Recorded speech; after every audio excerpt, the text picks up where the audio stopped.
Donald J. Trump.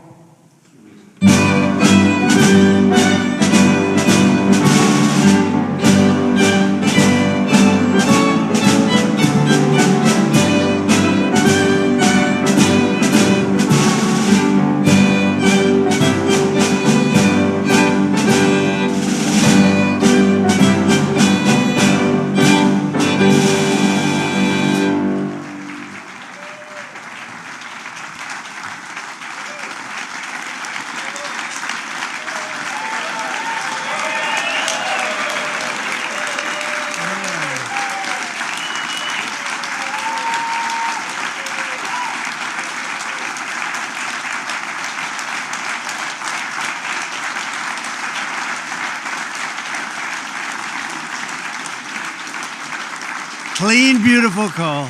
Clean, beautiful coal. We love clean, beautiful coal, don't we, Doug? Huh?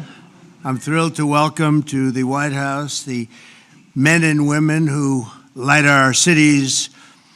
And, you know, you do things that people don't even understand. There's so much. You do so much. You heat our homes, fuel our factories, and turn natural resources into American riches and dreams.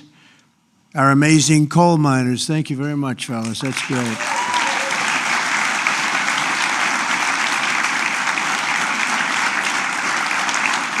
And I know you well. You know, I know you well. I think I get about 97% of your vote. And you wouldn't want to do anything else. You wouldn't switch with a guy who had a beautiful penthouse apartment on Fifth Avenue. You wouldn't switch with that me. That was me. I had a nice, easy life. And now I decided to do this. But you know what? We just hit the highest price in the history of the stock market, $50,000. And a lot of people are getting rich with your 401ks and everything else. So our country is back. We have the hottest country anywhere in the world. So it's pretty cool, right? So I want to just tell you, I really appreciate you being here. You're special people. You got mistreated very badly for a long period of time. But you've never had a better friend in the Oval Office than me. And I'm proud to officially named the Undisputed, when did this come out, Mr. Speaker? The Undisputed Champion of Beautiful Clean Coal. We have to proceed. Always, I don't use the word coal. You know, it needs a PR job because it had a bad reputation for a while. So we're not allowed to say the word coal anymore. It has to be preceded by beautiful, clean coal, okay? We're cleaning it up. Very good.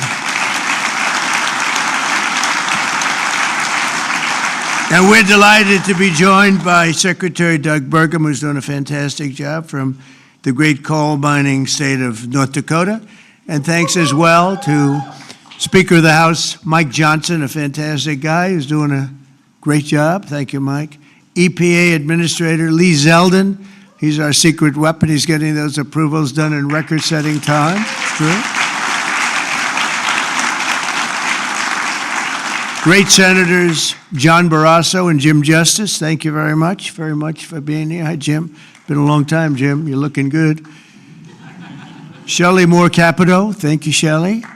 Thank you very much, Shelley. Marsha Blackburn, Bill Haggerty, Ted Budd, John Husted, Bernie Moreno, and David McCormick, all here. Great senators, every one of them. Great senators, representatives of the House. Jim Baird, Troy Balderson, Andy Barr, Dave Taylor, Warren Davidson, Troy Downing, Morgan Griffith, Brett Guthrie, Harriet Hageman, Mike Kelly, Dan Muser, Scott Perry, Carol Miller, Dana Harshberger, and Riley Moore. Boy, that's a good group of people. We have some others in here too, and I'm not going to say it's just too many. Don't get angry at me. I'll never get their vote again. It's very dangerous. I also want to thank the president of the Washington Coal Club, Michael Day, CEO of the National Mining Association, Richard Nolan, along with many of the greatest business leaders in this powerful industry and a great industry it is. But of course, the most important people here today are those who get their hands a little bit dirty to keep America running at full speed, our frontline coal workers, and I'm pleased to report that in the first year of my presidency, real wages for the typical miner increased by more than $2,200. I'd say that's pretty good, right?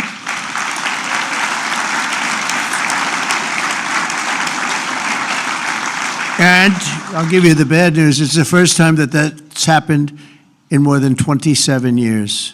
All right? Those other presidents didn't take good care of you. They didn't take good care of you at all. They didn't realize what they had.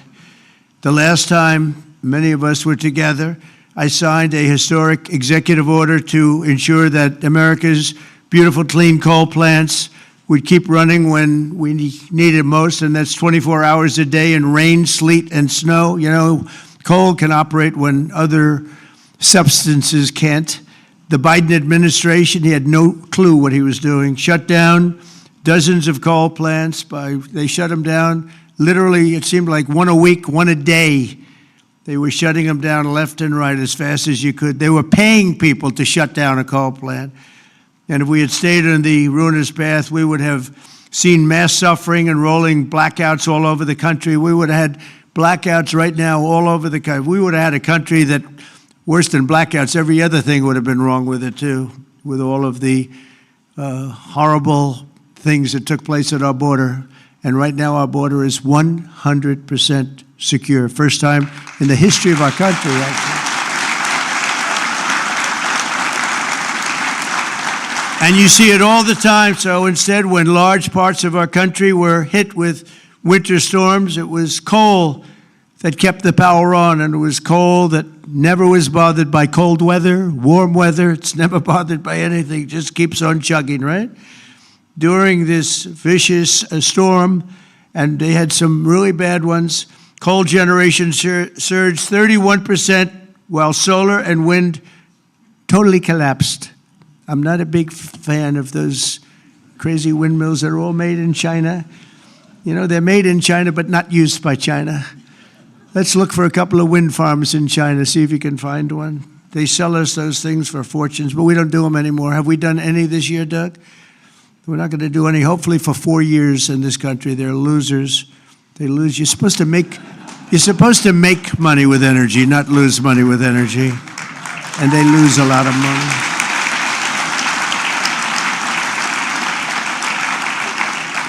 And by the way, they're all over Europe. And, you know, I was recently there, and it's not recognizable what they've done to their beautiful fields and those beautiful, beautiful scenic areas. And they put those wind turbines all over the place, and they're chugging, not doing a damn thing, except every time it goes around, it loses a fortune. It's horrible.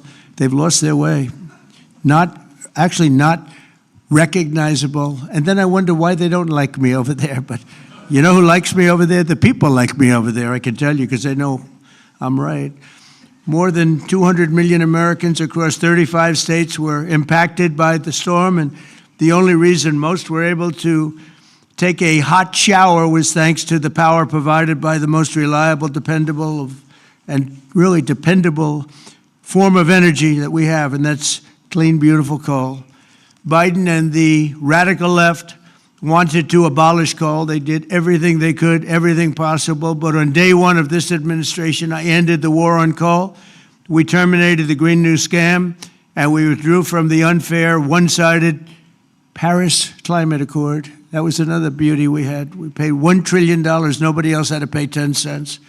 Already I've saved 74 coal power plants from crushing restrictions and closures that would have been forced to shut down in the very immediate future. And today I'm proud to announce that the Tennessee Valley Authority is taking action to save 2 major coal plants in Tennessee. Tennessee Valley Authority.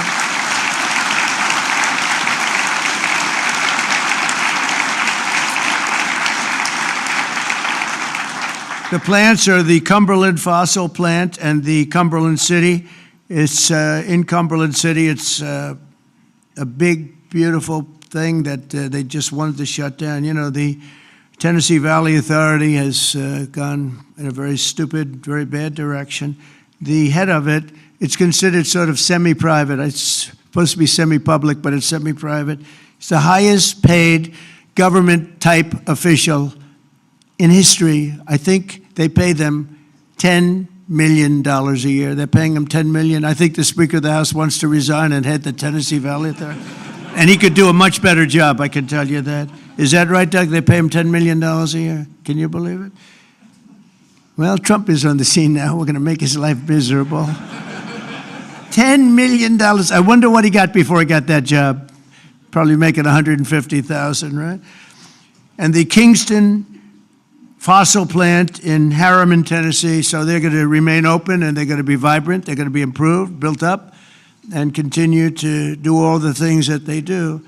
These two plants were slated for termination, but we're going to save over 450 jobs by keeping them going and going strong. In addition, I'm directing the Department of Energy to issue funds to coal plants in West Virginia, Ohio, North Carolina, and Kentucky to keep them online and keep those plants open.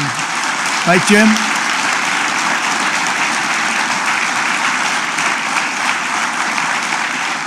And very importantly, we're also bringing our coal mines roaring back to life. Under 4 years of the Biden administration, Sleepy Joe, not a single permit was approved for a new coal mining project. Think of it. 4 years, not one permit. They were all being disapproved, actually. So not a single permit was approved. I didn't know that.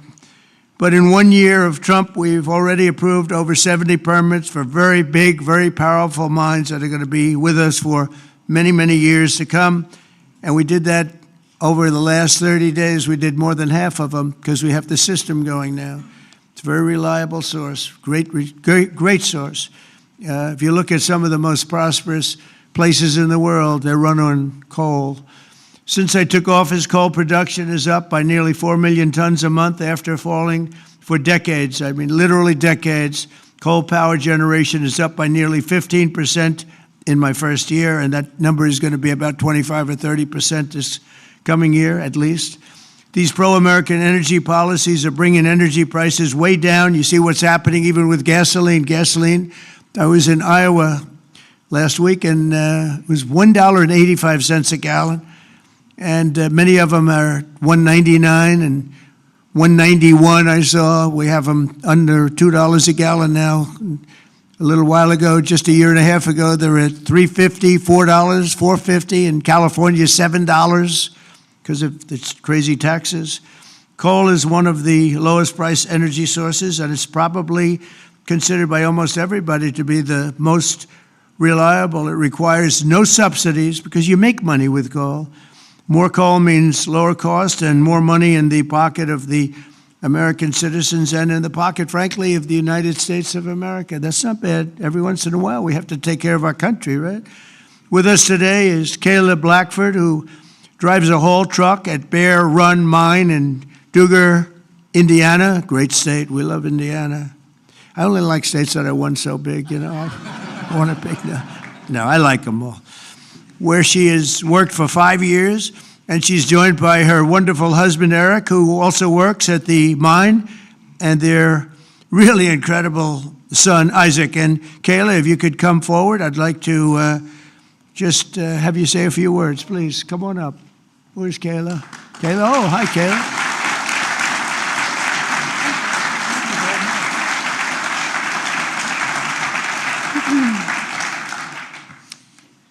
Thank you, Mr. President. As he said, my name is Kayla Blackford, and I am so proud and honored to be here today representing Peabody and coal miners across this country. My husband and I both work at Bear Run Mine in southern Indiana. I drive a haul truck, and I train others on this large piece of equipment. A haul truck is used to move rock or coal and is capable of carrying loads of nearly 250 tons. The tires are 12 feet tall. When I stand next to one, I barely reach the middle of the tire. It's the best job I've ever had, and not just because of the cool mom points I get for driving big equipment. My job supports my family. It supports our community, and it keeps the lights on and electricity affordable, not just in Indiana, but across the country. As demand increases and our lives become increasingly electrified, America needs to generate more electricity, not less. For years, coal miners have felt the weight of policies that made our future uncertain. Over the past year, that weight has begun to lift. My son, Isaac, who's here today,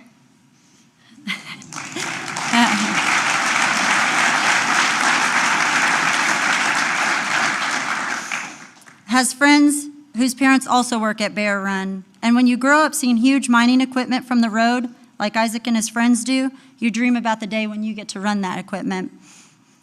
When a mine closes, families don't just lose their jobs. They're often forced to leave their communities, their schools, and their support systems behind.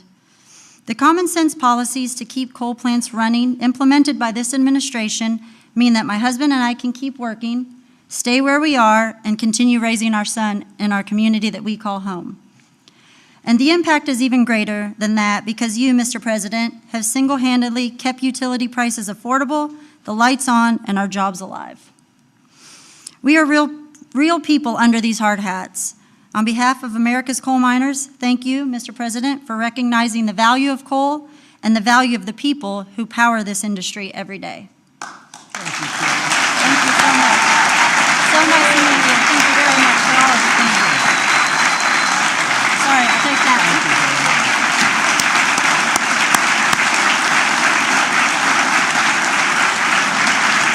Good job.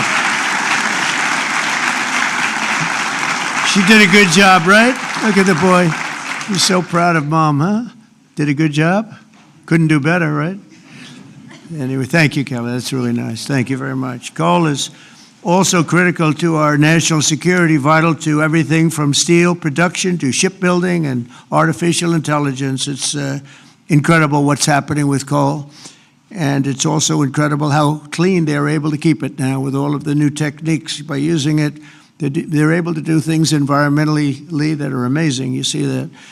That's why I'm also pleased to announce that in just a moment, I will sign an executive order that directs the Department of War to work directly with coal plants on the new power purchasing agreements, ensuring that we have more reliable power and stronger and more resilient grid power. And we're going to be buying a lot of coal through the military now, and it's going to be less expensive and actually much more effective than what we have been using for many, many years. And again, with the environmental progress that's been made on coal, it's going to be just as clean. As some of you may know today, February 11th is Thomas Edison's birthday. There could be no better way to honor the legacy of the man who lit the world. Did you know that? The man who lit the world, Isaac. Do you know that? You ever hear of Thomas Edison? A little before your time, slightly. But then to reaffirm our commitment to American energy independence and the American energy dominance. We're going to be dominant, and we are dominant right now. We have a new group of people that we're very close to, become very close to, and that's called Venezuela, where we're taking in this case, oil. We had 50 million barrels of oil that we have floating right now to Houston to be refined, and we're getting energy from all different sources, and so oil and gas is fantastic. So many of them are so good, but we're not going to use the bad ones. America is now the #1 energy producer in the world. We are by far #1. In fact, we're very soon going to be #1 by double what #2 is. And under our leadership, we're becoming a massive energy exporter. In just the past few months, we've made historic trade deals with Japan, Korea, India, and others to increase our coal exports dramatically. We're now exporting coal to all over the world, and the quality of our coal is supposed to be, I'm not an expert in coal, but I've been very good to the people that are. The quality of our coal is supposed to be the finest anywhere in the world. From West Virginia to Wyoming, from Ohio to Montana, and all across the country, we're lifting up our hardworking American miners like nobody has ever done before. We're bringing down costs of American consumers, and together we're making the most of the magnificent land that God gave us to rebuild the greatest economy and the greatest nation in the history of the world. Another one of my favorite words is the word tariff. You know, tariff is I know they want to hear that little story. I used to say it's my favorite word. They said, what about God? What about religion? What about family and your wife, your children? So now I make it my 5th favorite word. Oh, you have no idea. I suffered. I was suffering from the fake news media. They were going after me when I said it was my favorite word. So I make it #5, and I think I'm generally speaking okay. They'd like it to be a little bit later than that. But because of tariffs, you saw that it was just announced, our trade deficit has gone down. Now, if you go down 1 point 2 points. You're like a genius. It's gone down 78%. 78%. Can you believe it? And we have to fight. Right, Speaker? And we have to fight. Just came out. Everyone's saying, that can't be right. 78% reduction in our trade deficit. And next year, we're going to be positive if we keep it all going. We're waiting for a very important decision from the Supreme Court. But I want to thank the speakers here because you have fought with me. You got it very early. Now almost everybody's getting it. But it's numbers that we've never seen. The other thing is breaking 7,000 on the S&P and very importantly, 50,000 yesterday. 50,000 we broke on the Dow.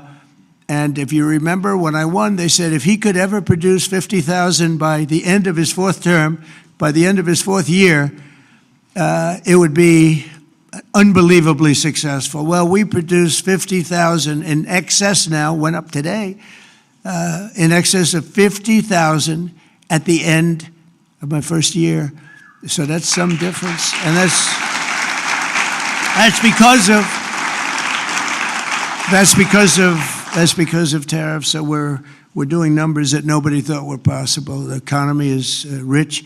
I tell the story that in Saudi Arabia, the king said, you know, sir, a year and a half ago, we were all saying you were a dead country, and now you have the hottest country anywhere in the world. That's true. We're the hottest country anywhere in the world, and a lot of reasons. So once again, I'd like to thank you for the tremendous honor of being here, and especially these gentlemen in the front row and a couple of you in the second row. What happened to the guys in the second row? They couldn't make it to the front. What's wrong with them? They don't shovel it as well, right?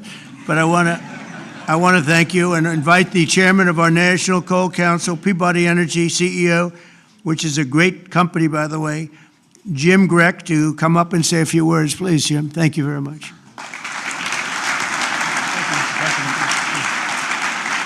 Taylor's a tough act to follow.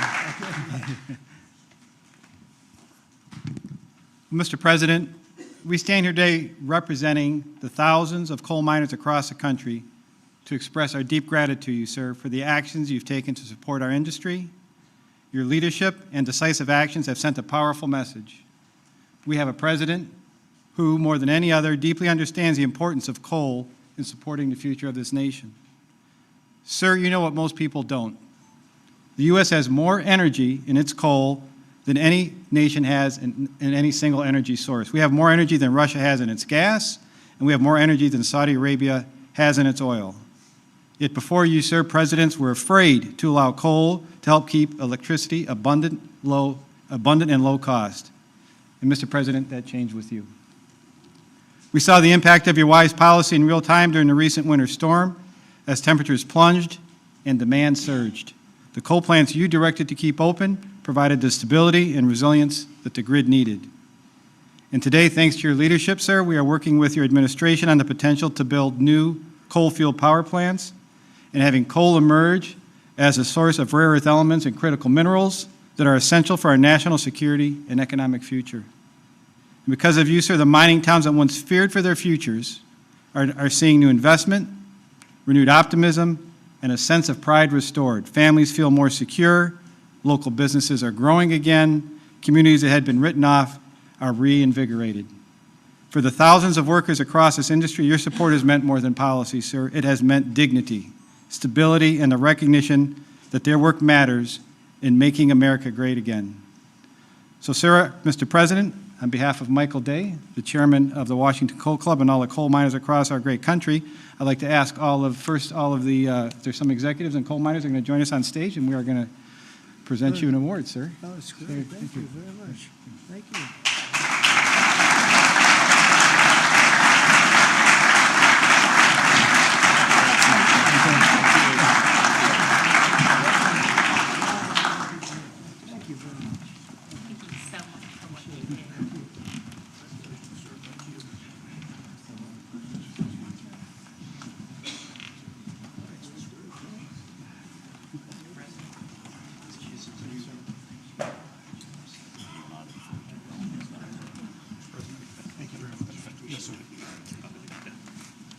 Thank you, fellas, very much.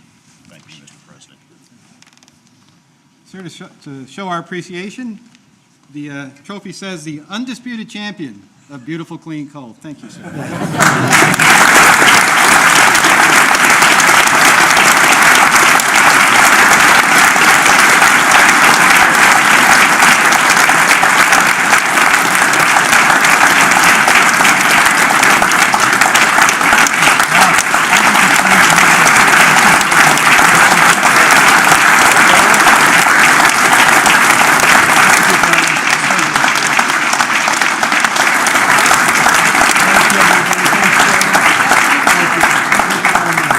Don't make a lot of money now, right? Thank you. It's great to bring it back.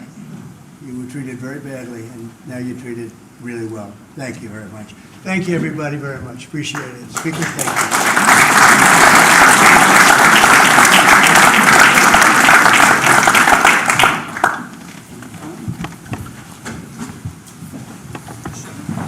you. We don't use auto pens.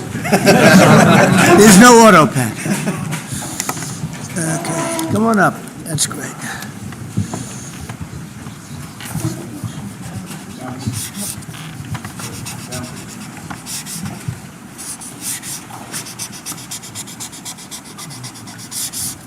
Okay.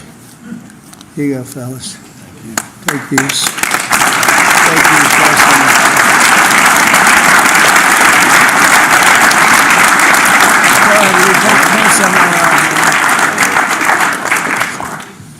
There you go.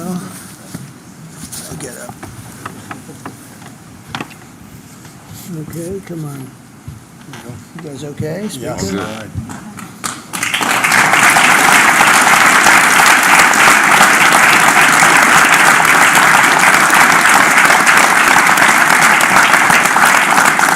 Thank you very much. Good. Thank you very much, folks. Good luck. Make a lot of money. All right. Have a good time. Mr. President, why don't we